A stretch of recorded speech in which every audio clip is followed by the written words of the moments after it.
April Fool's pranks have been around since maybe 1392, and broadcasters have been taking advantage of April Fool's pranks for quite a long time. We've got an all-star panel on This Week in Radio Tech talking about April Fool's pranks and their favorite ones that they participated in. Coming up next on TWiRT. This Week in Radio Tech is brought to you by Broadcasters General Store with outstanding service, savings, and support. Online at bgs.cc. By Broadcast Bionics with the Bionic Studio, including talk show control, social media, and visual radio. Broadcast Bionics brings exceptional audience engagement to radio and TV. By Angry Audio. Audio problems disappear when you get angry at angryaudio.com.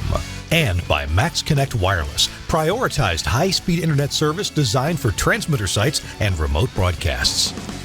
Hey, welcome into This Week in Radio Tech, the show where we're talking about everything from the microphone to the light bulb at the top of the tower, just like that one that really did come from a tower in Lula, Georgia. Hi, I'm Kirk Harnack, and we're talking about radio and April Fool's pranks. We got a great show, and here's how great the show is. Don't get scared. Hold on to your children. Hold on to your hats. Look at this. Look at all the people here. And Chris Shearer is going to join us shortly, and I think a couple others may join us during the show as well. So, hey, welcome in. I want to say hi. Let's just go in order here. Chuck Kelly, hey, welcome in, buddy. How are you doing? Good to see you, my friend. And Bill Jackson from KLOVE. Hey, good to see you. Thank you, Kurt. Glad to be here. And Cornelius Gould is here. Hey, Corny, good to see you. Robert Combs is here as well. Hey, Robert. Hello. From Spring, Texas. Cam Cornelius is here. Hello. Jim Graham. Hello, Jim Graham. Hello, I'm a newbie. Well, good to see you. And also, Dave Suplee is here. Hey, Dave, welcome in. Thanks, Kurt. Good to see you. Good to be here. These are all radio professionals. Don't try this at home. These are all professionals. And we're going to have some April Fool's pranks. Now, he resembles that remark. Professional. Exactly. So I've always wanted to do this because radio stations, actually media of all kind, are actually known and have been known for years in the practice of April Fool's jokes. Let's see if we can bring Chris Shearer in. Let's see. Chris, is he coming in? I see a big spinning circle. We'll try later. We'll see if he comes in. I was doing some reading about April Fools, and it turns out that, indeed, media outlets have been a big part of this. Let me give you a quick setup here. April Fool's Day is an annual custom on April 1st consisting of practical jokes and hoaxes. Jokesters often expose their actions by shouting, what? April Fool. April Fool. If you're lucky.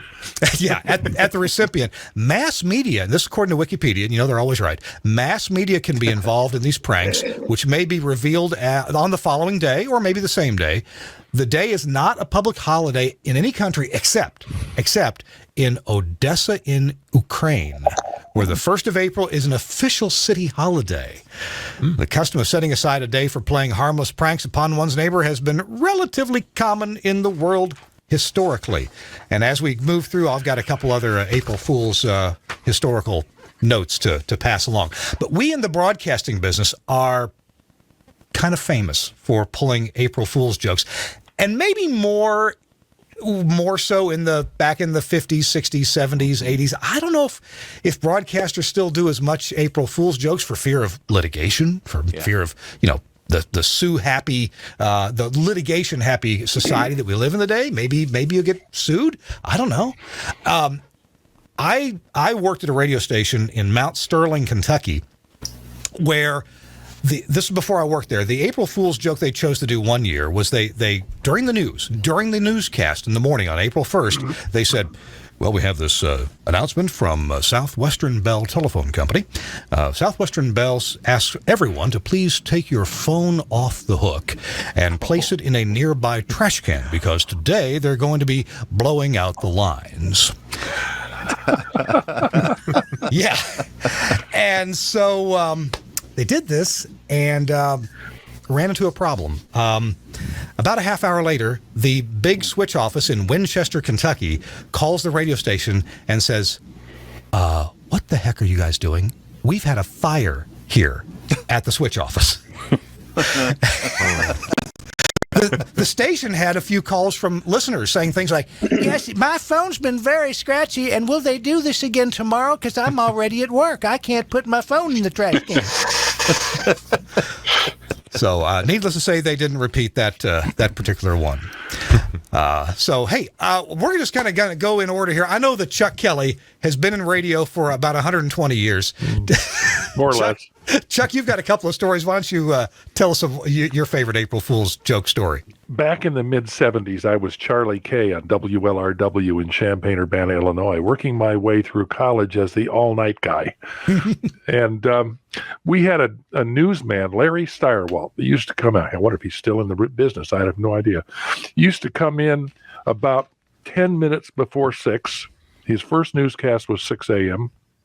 He would pull the internet or the teletype copy off the Model 15 teletype machine from UPI, and he would come sit in the studio and read it live. He was rip and read the whole way, and so on April Fools, the Model 15 has, I don't know if you remember the old Model 15s, but they had a couple of screws you could undo, and then you could pull off this panel, and you could slip in a keyboard if you happen to have a Model 15 keyboard. But being a ham operator, I had one at home.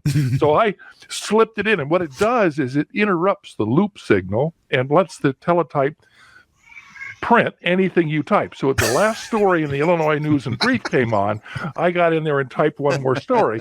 Larry dutifully sat down in the chair. He read all the news, and then the last one he announced that 24-year-old Larry Steyerwalt had been arrested for running down the streets in purple polka dotted underwear. He read his own name. And at the end of it, I asked him to go back and read it. I was live too, right? So I asked him to go back and read it again. It was a good one. We had fun with that. He read his own name? He read his own name on the newscast. At what point did he realize that he read his own name? The second time through. Oh, gosh. That's cool. That's great. Chuck, will you have another story? I do have one more for you. But wait, we'll Sure. come back to you, okay? If you can hang with us. Bill Jackson. Bill and I have become friends, met about, a year ago, a little over a year ago, and I've really enjoyed his friendship. He's an engineer and studio engineer with EMF. And Bill, you've had quite an illustrious history in radio, I understand. Yeah, I've done a few things. I was a programming, then a marketing promotion guy, and slipped some engineering in there, and now I do engineering full time. And I kind of wanted to do what my esteemed colleague to my left, this guy. Let's check. Oh, yeah. Okay. This guy. Chuck. Yeah. Back in the day when we used to listen, we were jocks and we used to listen to an off-air feed. We were listening to a tuner feeding the headphone amp. It was a great April Fool's Day prank to take kind of a newbie who was doing overnights or a 7 to midnight show and prank them. And the way we used to do that is we'd walk into our core server room, technical room, what have you. And of course, you'd have a din-on tuner in there. And we would, when the jock cracked the mic and he'd start talking, we'd change it to the competitor. Except one night we did that, and this jock froze. And so as he starts opening his break on some undisclosed station at some market that I may or may not have worked in a former life when I was much more precocious, he cracks the mic and gives the calls and starts doing his ramp, and we reach over and we punch the button to the competition, and you hear,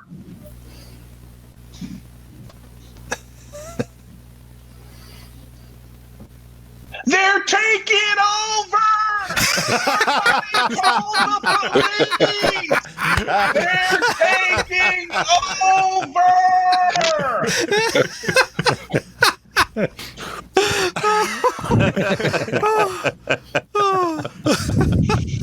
Sure enough, the police show up.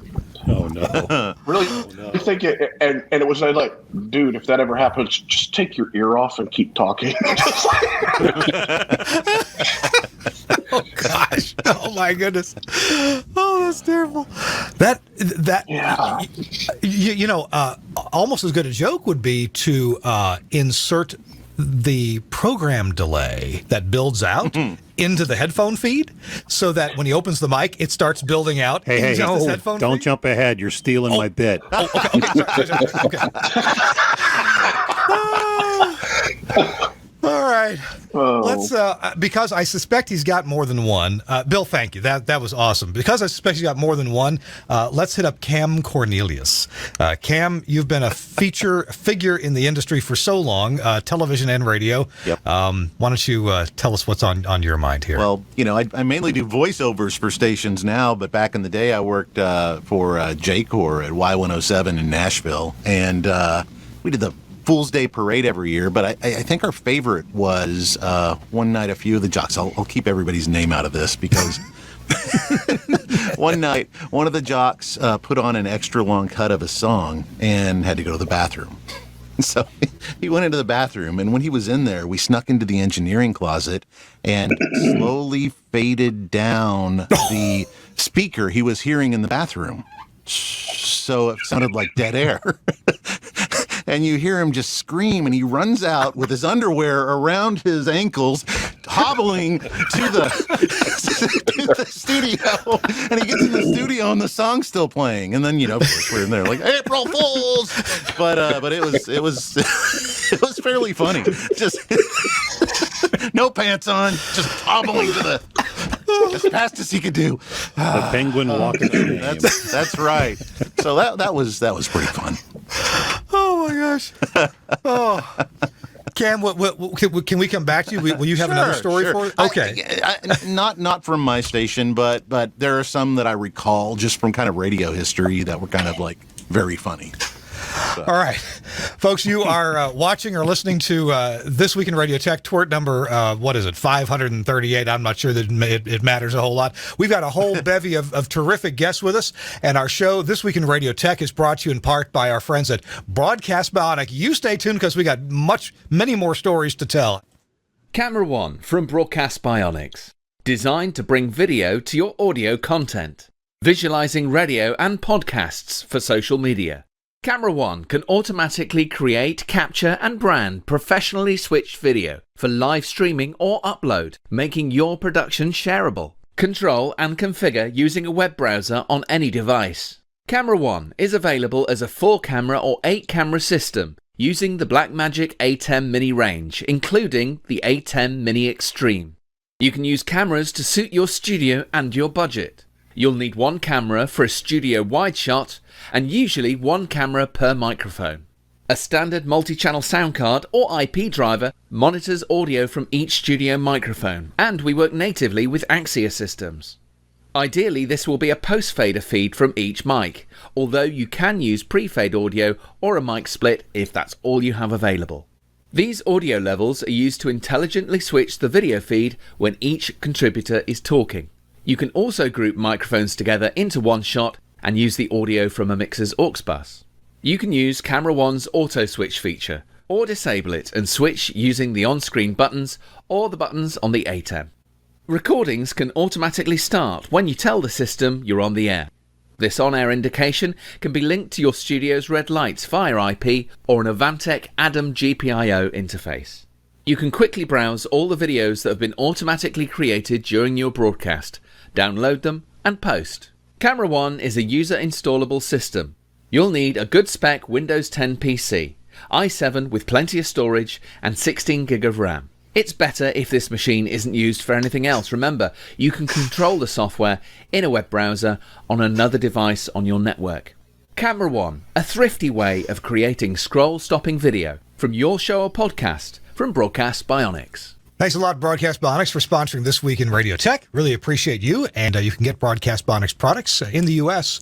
from Broadcaster's General Store at bgs.cc and from other places, too. So all around the world at bionic.radio. All right, it's Kirk Harnack, and I'm here with a Brady Bunch full of great guests. Hello, and we have heard already from Chuck Kelly, Bill Jackson, and Cam Cornelius, and I think Robert Combs is probably next on the list. Robert, we're talking April Fool's jokes, and I should preface a little bit of history about April Fools. In Ireland, it turns out, it was traditional to entrust the victim with an important letter to be given to a named person. Well, that person would read the letter, then he would ask the victim to take it to someone else, and so on, and so on. The letter, when opened, contained just the words, "Send the fool further." Send the fool further. And yeah.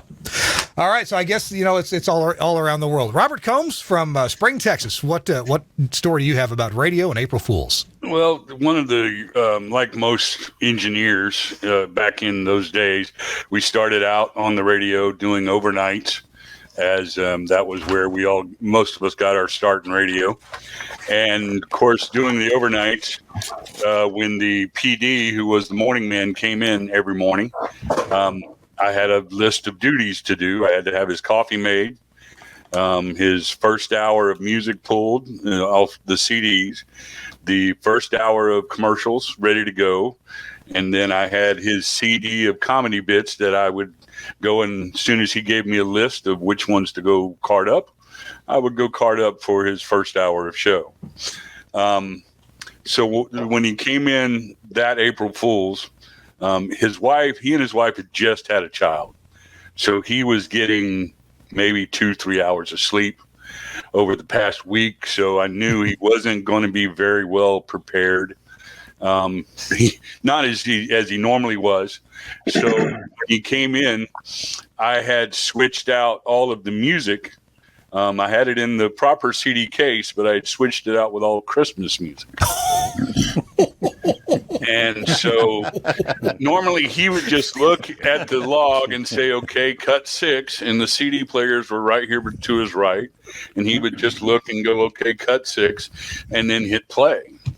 And then Rudolph the Red-Nosed Reindeer came out instead of In-A-Gadda-Da-Vida. And so the two are so similar. Yes. And he would he reached over and he hit the next button instead of the stop button. Oh. And it just went to the next song. So he had already had the next song play in the next CD player. So he hit it. That was the Perry Como greatest Christmas hits. And so he finally just stopped, dead silence, reached up, pulled a cart, started a commercial break, and just turned around and said, "You had better have my other music ready somewhere." Luckily, I just had them stacked out of the cases, sitting back in the back, ready to go. You gave him the radio dream for real. Yes. Yeah. Good stuff. Awesome. Oh, that's awesome. That is so awesome. And, part of our theme here is not just about the radio pranks, but, what did the engineer have? What part did the engineer play in making that prank happen? And we can see, that does happen. It's a lot of times it takes the help of the engineer to get the prank to happen. Well, no stranger to pranks at all is Cornelius Gould. And Cornelius, in fact, tell you what, I'll read this. I'll read this later. Let's go ahead and get right to Corny. You worked at the CBS stations in Cleveland, didn't you? Yes, they were not CBS at the time of the prank, but yes. All right. What have you got for us? Regale us. Well, the prank that they had was a pretty epic one, actually. They decided that for April Fools, they were going to switch 2 of the stations, the classic rock station and the modern rock station, and just take over the stations for the day.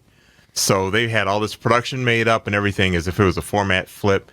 And people driving in were like, it just really shook the audience. And they had jocks would come on. It's like, you never liked that old music anyway. Here's some good stuff. Playing more modern rock on the the classic rock station and vice versa. So it was pretty interesting, the reactions. It's like. From the people who, love the classic rock station, which was NCX, it was WNCX 95, which is classic rock forever. So they've got their hardcore audience that, will, stay with that station forever. So they were pretty jarred. And then you had the modern rock people going, what? It changed formats, but they didn't seem to be too shook up about it because, the station was, changed formats before in them. But some of them figured out that the modern rock was on the classic rock station, which was the better signal. So you had this mixture of people calling with disgust and other people going, "Oh, cool! I can listen to it now." So it's pretty fun. it was interesting. Speaking of the engineering part, having to flip both stations and then flip it back at the time with as little interruption as possible. That was back before audio over IP. You probably had patch cables or punch downs, punch block stuff. You know, corny. Pole double throw switch. I'm trying to remember how I think I may have punched the program signals over and kind of slowly bridged them. You know, threw some bridging clips in and pulled the others out or something like that. I think is what I ended up doing.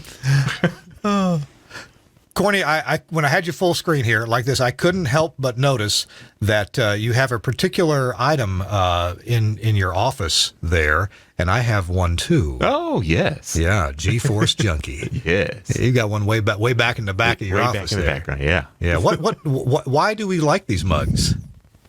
I think Jeff Stepman did that for one NAB. Oh no. This is a mug from the Stratosphere, from the Big Shot. Exactly. Yeah. Oh. I think Jeff Stedman found that and gave me that one when we were there. Yeah. And I became immediately jealous. I thought, which gift shop is that in? Yeah. I was thinking it was the cartoon GeForce. Oh, was there a cartoon GeForce? Well, there was, yeah, like Masters of the Universe or something like that. GeForce. Bizarre history. Look it up on YouTube. You'll see it. If that works for you, then we're all for it. Well, thank you. Corny wrote an amazing bunch of algorithms, a whole new set of stuff for the Omni 11 audio processor, and it's called GeForce. GeForce. Nice. GeForce. And the G is for Gould, right? So they say. So they say. Oh. All right. Our next guest, Jim Graham. Jim Graham, extraordinary engineer, retired, and yet he can't get out of radio. And if you don't know Jim Graham from his postings on Facebook, you're missing out, because Jim posts the most hilarious stuff. So, Jim, have you ever been involved with an April Fool's prank? I'm sitting here thinking I don't remember doing any specific April Fool's jokes, because almost every other day I'm doing something to somebody. One of the things that I've been known to do is connect a microphone to the headphone feed back to the studio. You can't do that anymore because no one's live. But when they were, I would connect it and make flatulent noises while they were talking on the air, and it would sound to them like, did I do that? One time we had there you go.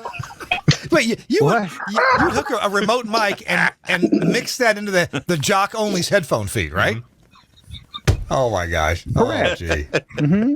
We did that a lot. The last time that happened, another one of the guys came in and said, "Hook it up for me." And I'm like, no, man, I've done that too frequently. I'm going to get in trouble. He said, "No, you just show me how to do it." So I did. And he started talking to the guy on the air, and the guy started talking back to him. And the receptionist went in there to check on poor Joe and said, "Joe, what's wrong with you?" Because I think Rick said something like, no one else can hear me. And Joe's like, "Yeah, they can. Yeah, what are you doing? What are you doing today?" Oh, yeah, I've done lots of stuff. The orgasmic lady in the headphones was a good one, too. That freaked that poor guy out. But never on the air, just in the headphones, right? He came out of the studio. Just either on the monitors or the headphones is where I would play stuff. And I've had a few practical jokes played on me. It's a long story about the hooker I picked up, but that's another story. Oh my goodness. Everyone goes silent on that one. We're just jealous of your April Fool's prowess. It's all the time. Ask my wife. She gets stuff all the time around here. I leave things. One time they used to give tours at the radio station, and I took a key and glued it onto a piece of wood, and I would ask people, "What is this?" And they would there and look at it, and about half of them would say, "A keyboard." Ba-dum-bum. Oh. A keyboard. That hurt. Try the V. That That's hurt. 18 seconds of our lives we'll never get back. Don't forget to tip your waitress. There you go. Exactly. I'll be here all the week. I'm here all week. Tip your server. You are watching or listening and suffering through This Week in Radio Tech, episode 538. It's Kirk Harnack with some extraordinary guests, and we're talking about April Fool's pranks on the radio. There's an interesting story. I mean, it's fabulous, about the big prank that was pulled by the BBC, the British Broadcasting Corporation, back in 1957. And we're going to hear about that coming up for you in just a minute. This Week in Radio Tech is brought to you in part by Broadcasters General Store and by Innovonix and the Aaron 655. The Aaron 655 is the latest addition to the Innovonix family of rebroadcast receivers, designed specifically for FM broadcast translators, also referred to as relay transmitters. The Aaron 655 is unique as an uncompromising DSP-based HD radio and FM receiver combined with a powerful 3-band audio processor and dynamic RDS encoder. IP connectivity adds streaming capabilities, and a web browser interface gives you total remote control of the unit from any PC or mobile device. The Aaron 655 gives you maximum flexibility for program sources. Select program audio from analog FM, digital channels HD1 through 8, streaming sources, and analog or AES digital line inputs, all with assignable failover audio backup. The internal RDS encoder allows you to customize your RDS messaging. You can use incoming off-air RDS data, convert HD radio pad data to RDS, convert streamed metadata to RDS, or receive IP telnet data. Comprehensive audio processing includes gated and windowed AGC, a unique syllabic leveler, 3 bands of compression, and both wideband and independent HF limiting. Easy setup is achieved by using 10 factory presets and 10 customizable presets. The processor also supports day parting, allowing automatic preset changes to follow different programming formats throughout your broadcast day. The front panel has an OLED display and jog wheel with intuitive menus for easy setup, advanced control, and editing for all operating parameters. The Aaron 655 dynamic web interface gives you total remote control of the unit from any PC or mobile device. A comprehensive set of menus includes a quick overview of now playing info, input-output control, processor options, RDS encoder, alarms and notifications, SNMP settings, and much more. You can also listen to the live audio broadcast streamed through the web interface. On the back of the Aaron 655, you've got an antenna input, left and right analog inputs and outputs, AES digital input and output, MPX output for the rebroadcast transmitter, and a network port for the IP interface. There's also a terminal block with a series of connections to interface with remote control management equipment. The Aaron 655 is compatible with worldwide radio broadcast standards and operates on 90 to 230 volts AC. Check it out, the Aaron 655 from Broadcasters General Store from Innovonix. And you can get them at Broadcasters General Store. Their website is bgs.cc, bgs.cc. You can call them. I've got the number memorized. I've been calling all along at 352-622-7700. 352-622-7700. Good folks at Broadcasters General Store. Is that thing wireless? I saw the meters going, but I didn't see wires going into it. They were hidden in the Okay. yeah. Okay. Yeah. I was just wondering. It's floating Magic. there. April Fools. Well, speaking of April Fools, the BBC pulled a big April Fool's joke. Elaborate pranks have appeared, as we know, on both radio and TV, also in newspapers and websites, and they've even been performed by some large corporations. In one famous prank, in 1957, the BBC broadcast a film in their Panorama Current Events series purporting to show Swiss farmers, and they were picking freshly grown spaghetti in what they call the Swiss spaghetti harvest. The BBC were soon flooded with requests to purchase a spaghetti plant, forcing them to declare the film a hoax on the news the next day. Can you imagine what that was like? The British broadcorping castration. Yeah, exactly. There's some pretty good outtakes from the BBC News things you can see on YouTube. Oh, I've never seen the outtakes. Oh, there's a whole series of them where the reporters are caught by surprise. When the camera goes in for an insert, and the one that cracked me up was one where it cuts to this woman reporter. Just, I guess she must have had a bad lunch or something because she just started going, oof. And then she realizes the camera is on. It has to go to the news. Happens to the best of us, doesn't it? Yes.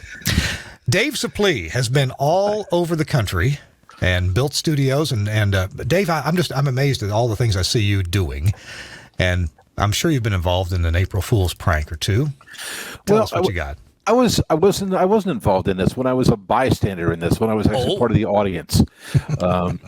In 1976, I was a senior in high school, and I was working at a local radio station, but the competition, the bigger and better station that made people that made their employees wear a tie to work, including on weekends, did something not necessarily on the grand scale of the BBC, but they pranked the audience.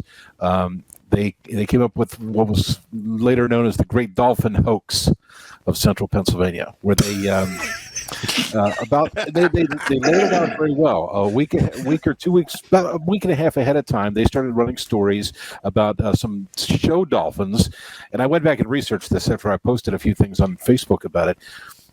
There were show dolphins that escaped from from Delaware into the Chesapeake, and they swam around the Chesapeake for a couple of days, and they had people, they did this as like the tail end of their newscasts, and they had people that said, oh yeah, I saw them, they're just playing with balls and doing stuff, and they're very smart dolphins, and supposedly they were from South America, so they were freshwater dolphins. Of course, there's no such thing, but that's what they said in the story. And eventually they decided to make their way north, because that's what dolphins do in spring, is migrate north. So they went up the Susquehanna River, and several of them broke off about halfway up past Harrisburg, and went up the Juniata River, which is where Lewistown is, which is where the radio station was broadcasting from. Several others progressed on up the Susquehanna. We don't know what happened to them. The ones that went up the Juniata River, this continued every day or so, or every other day. You'd have a story about what was going on with these dolphins, and they had fake experts. They had people from Penn State who were marine wildlife experts, and they had a couple of people who were fishing along the river that had seen them, that they interviewed, and so they played it very, very well. And on April 1st, they announced in the morning that they were expected to be, at the river bridge across the Juniata River in Lewistown at like noon. And at noon, there were hundreds, maybe thousands of people lined up. And they claimed that they had read about it in the Philadelphia Inquirer. They had seen it on Harrisburg television stations. There were stories all over the place about it, allegedly, but it really only appeared on one radio station. And they later on announced that, hey, guess what? It was a fake. But there are people that still claim that they actually saw the dolphins swimming up the Juniata River. Fake news. Fake news. Yeah. And it was just great. The people I knew, I later went on to work with the people that pulled it off, and they were crazy individuals. But and it was done with the full support of management. Now, Dave, isn't that the same area the Pennsylvania Sasquatch was hanging around too? Oh yeah, absolutely. Yeah, that's what I thought. What? Oh. Yeah, we've had a lot of Sasquatch. We have a radio station called Bigfoot here now, so. Yeah, I think they're planting more than corn in that area of Pennsylvania. They're growing more than corn. That's all I'm saying. No, they're trying to get it. They're trying to make it legal now, so it's coming.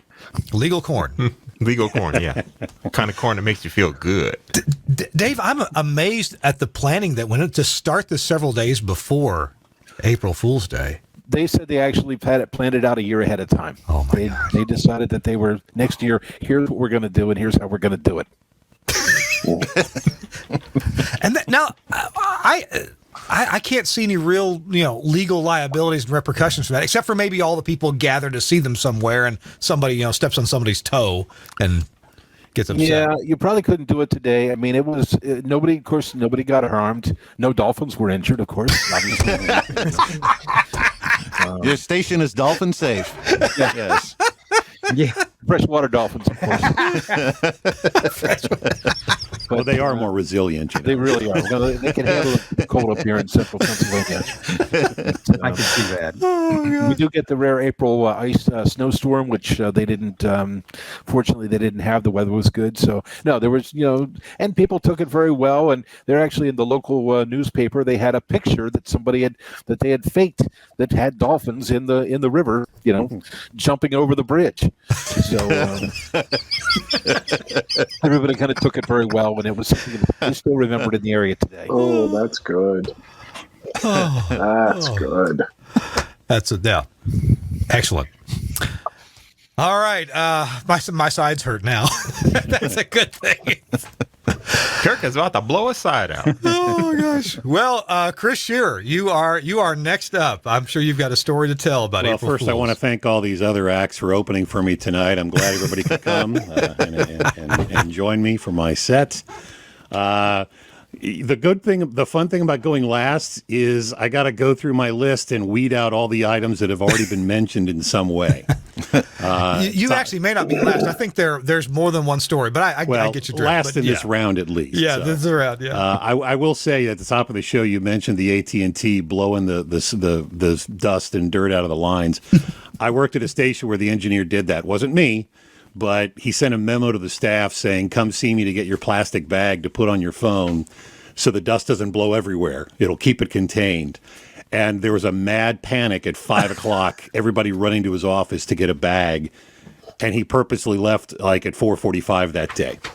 So the salespeople and program, everybody's running around in a panic because they don't have their plastic bags because they're going to blow the dust out of the phone lines overnight. So well played, my friend. So that was one. The one that I had a good time with, and I kind of cut you off on that, Kirk, the profanity delay.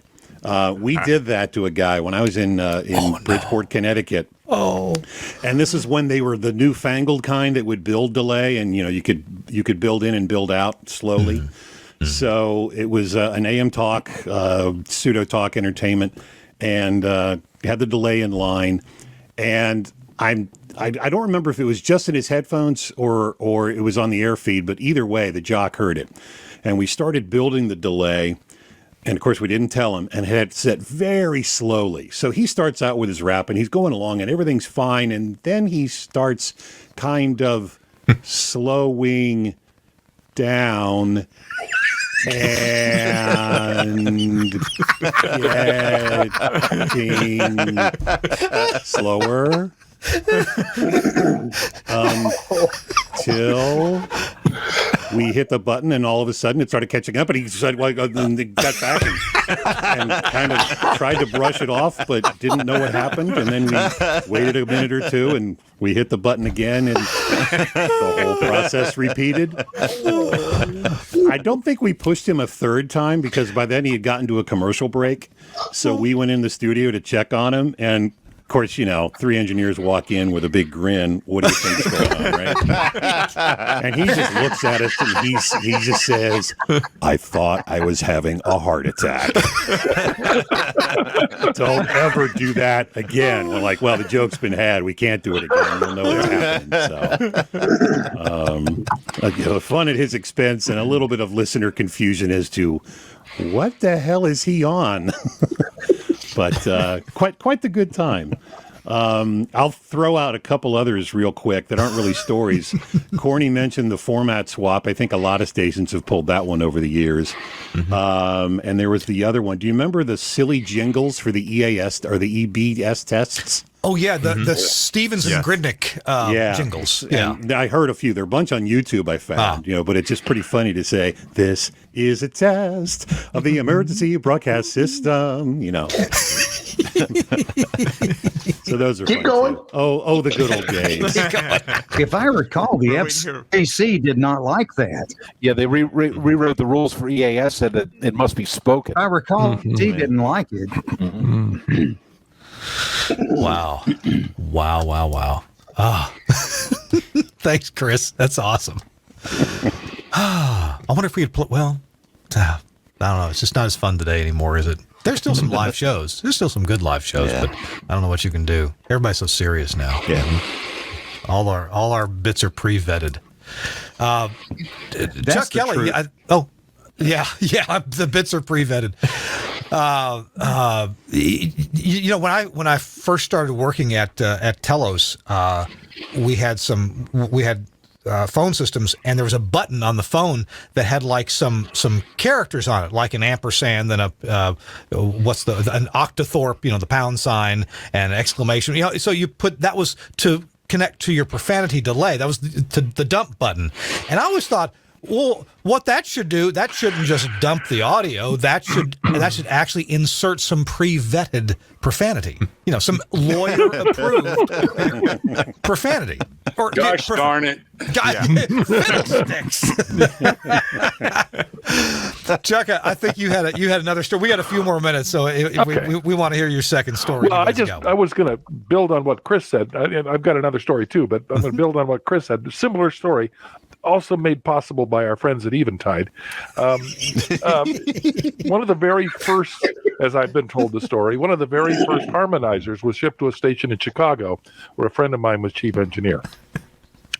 And it was wire wrapped, and he put it in his office, and he hooked it up in between, as we've been talking about here, in between the console and the headphone amplifier, and he waited till the next morning, because in that radio station there was a jockey, you probably all heard about him, Fred Winston.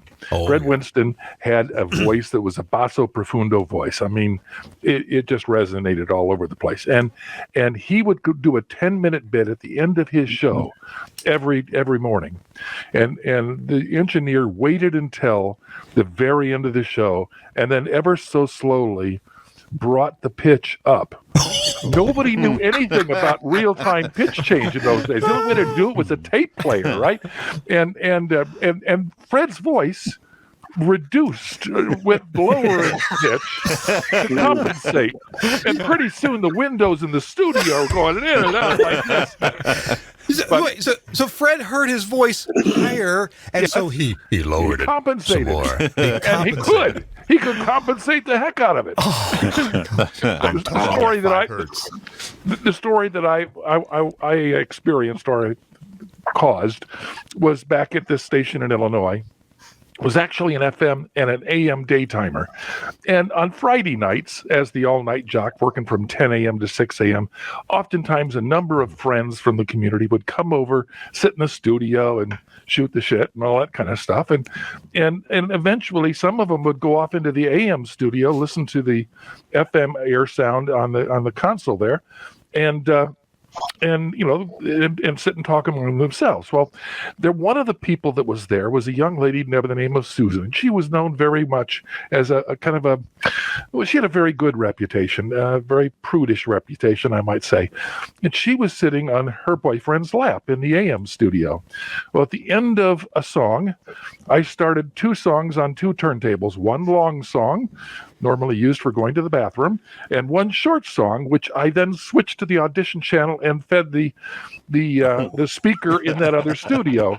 So she didn't have any idea. At the end of the short song, I talked over the bridge of another song I had started and said that we're really glad to have Susan out here tonight. She's sitting on her boyfriend Sam's lap. If you'd like to have her sit on your lap some night, give her a call. And I gave her home phone number.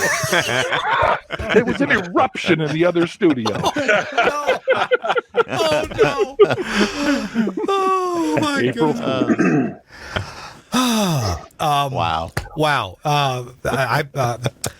You, dear listener, you're listening or watching to This Week in Radio Tech, episode 538. We've got gathered here some terrific engineers and programmers from the world of radio. We're not done, but I am going to take a quick break for our sponsors who make the show possible.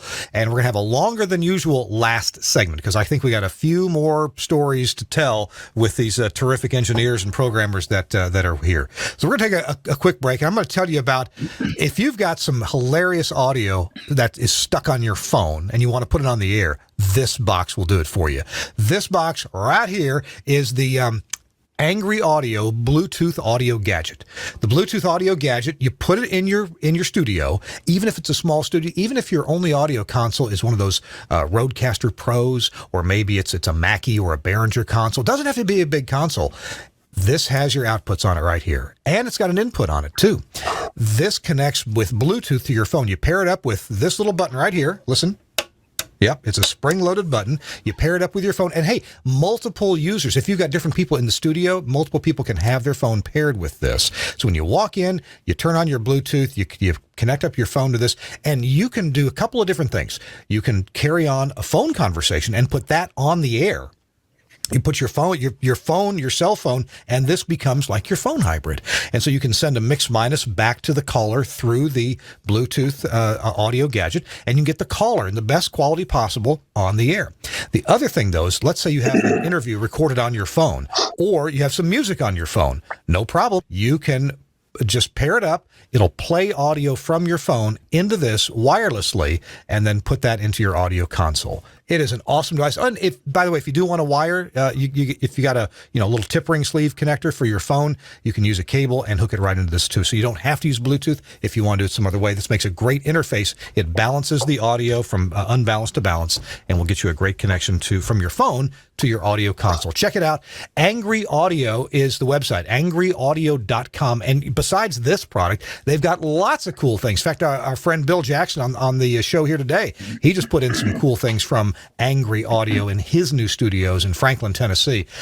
For Angry Audio gear is available at lots and lots of dealers, but you want to find out what you want first. Go to angryaudio.com. And if you're missing Studio Hub, well, it's back. It's been back actually for over a year now. Angry Audio now owns Studio Hub, and you can get all your favorite adapters and cables and connectors and things to make your life a whole lot easier in wiring up your studios with Studio Hub gear from Angry Audio. Hey, This Week in Radio Tech is also brought to you in part by our friends at Max Connect Wireless, and here's Gary Morrill. I'm Gary Morrill, Midwest Regional Director of Engineering for Alpha Media. When I first spoke with Josh Bone about Max Connect, he told me they'd work great for remote transmitter sites where connectivity was a challenge. And he's absolutely right. We even have sites where we're using this as a backup to our STL using Max Connect's dual carrier option, and it works perfectly.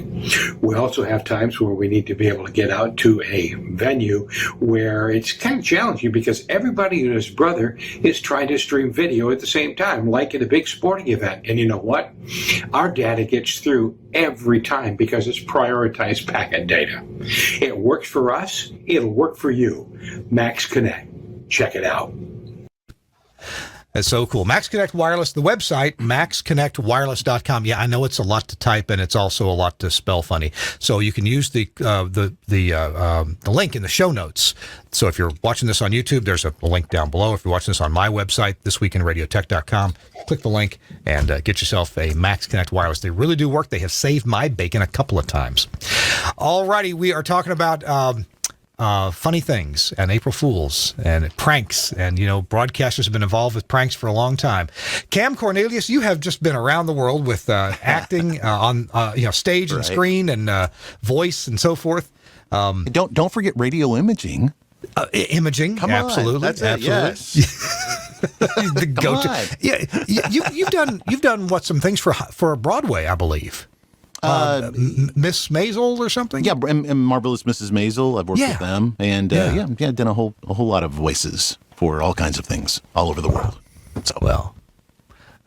So in your travels, in your work in radio, did you have something else to have another prank to tell us about? Well, just a couple of memories because I love pranks and everything myself. So one, you wouldn't think of NPR having a bunch of comedy going on, but on April Fools they really have some doozies. And one year, All Things Considered did a story about the extinction facing the Vince Lombardi Fondue Springs, the last surviving natural fondue spring in the United States.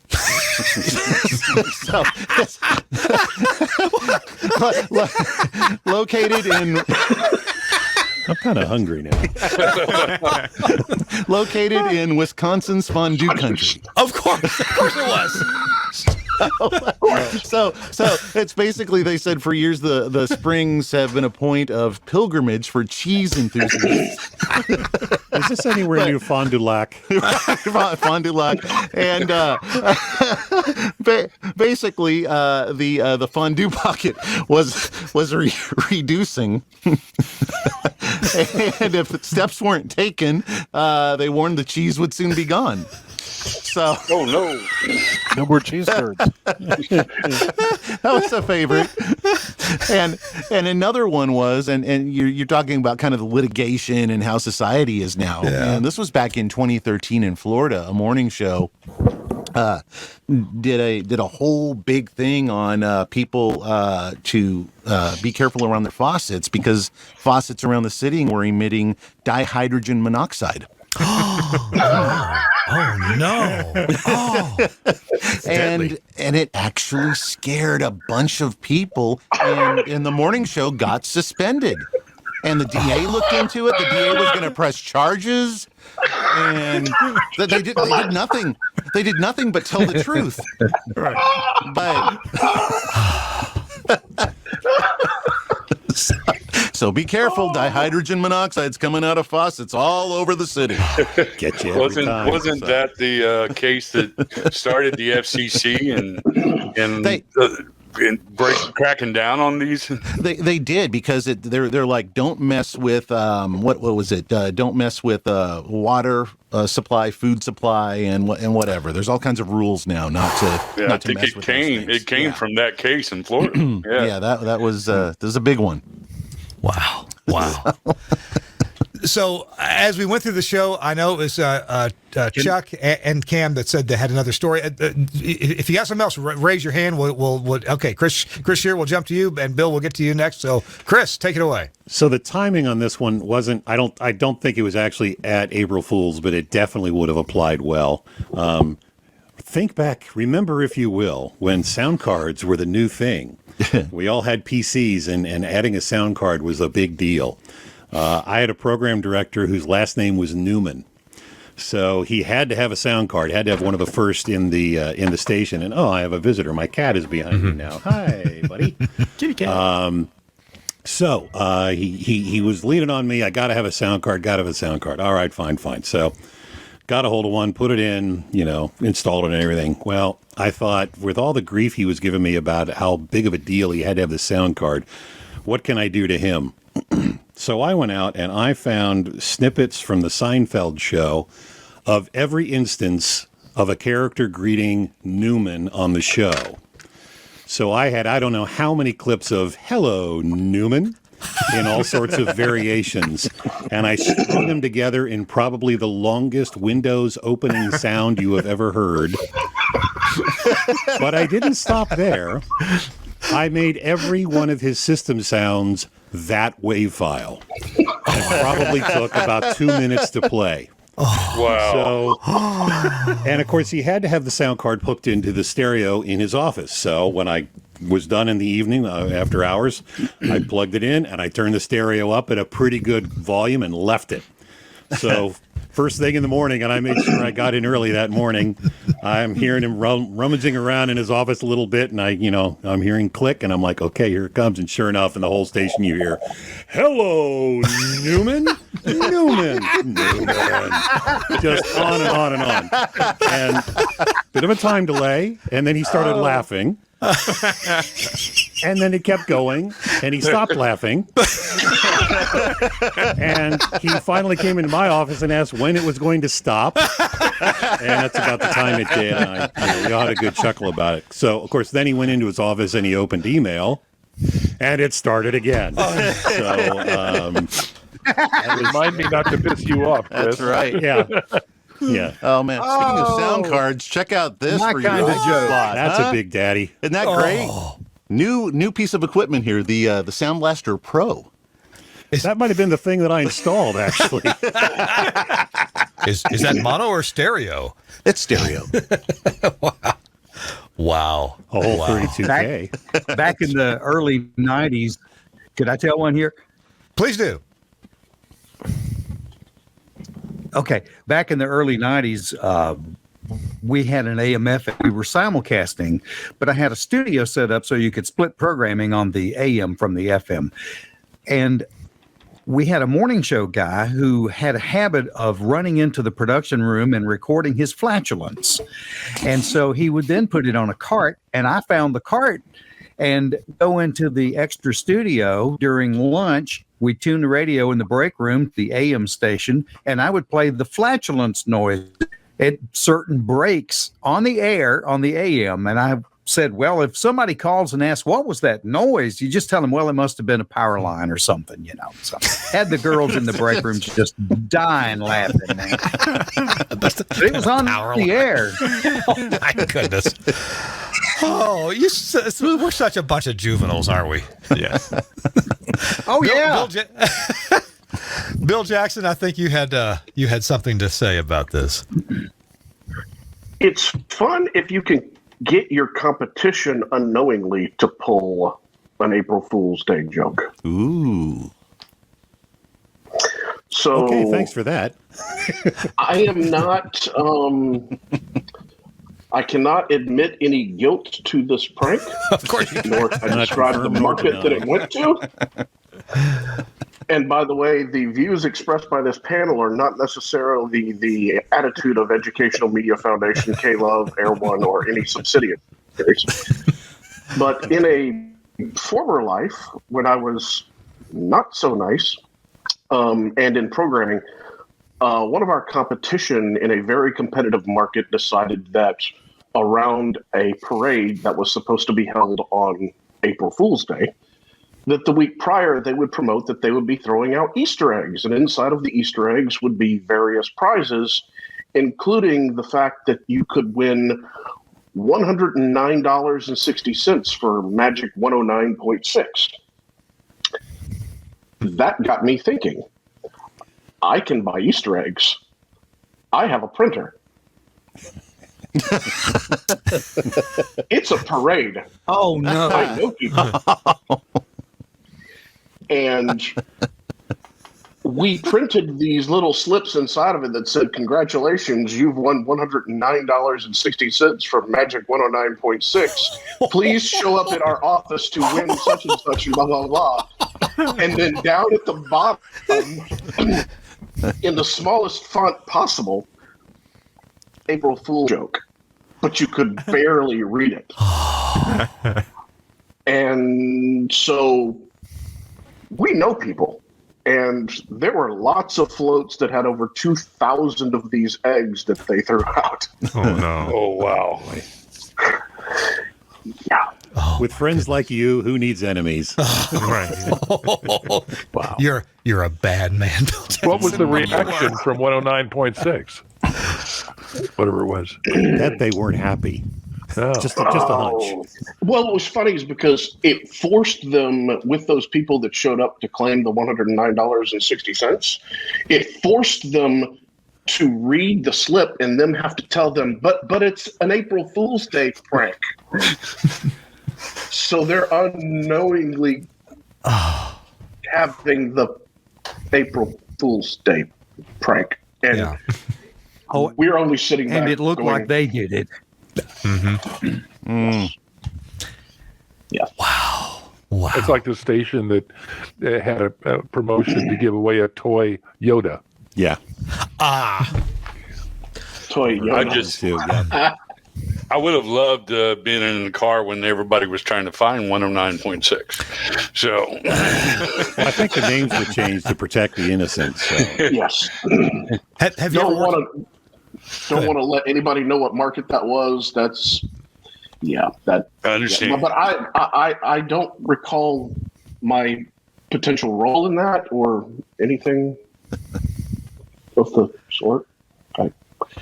Wow. Hey, if you like these type of pranks, yeah, and you like this kind of revelry, by the way, we're looking for good studio people, guys that know their way around AOIP and things like that. Selfless, shameless plug. This is not an April Fool's joke. Yeah, this is not an April Fool's joke. This is where KLOVE.com, search jobs, KLOVE jobs. We're actually hiring 2 studio engineers, studio technicians.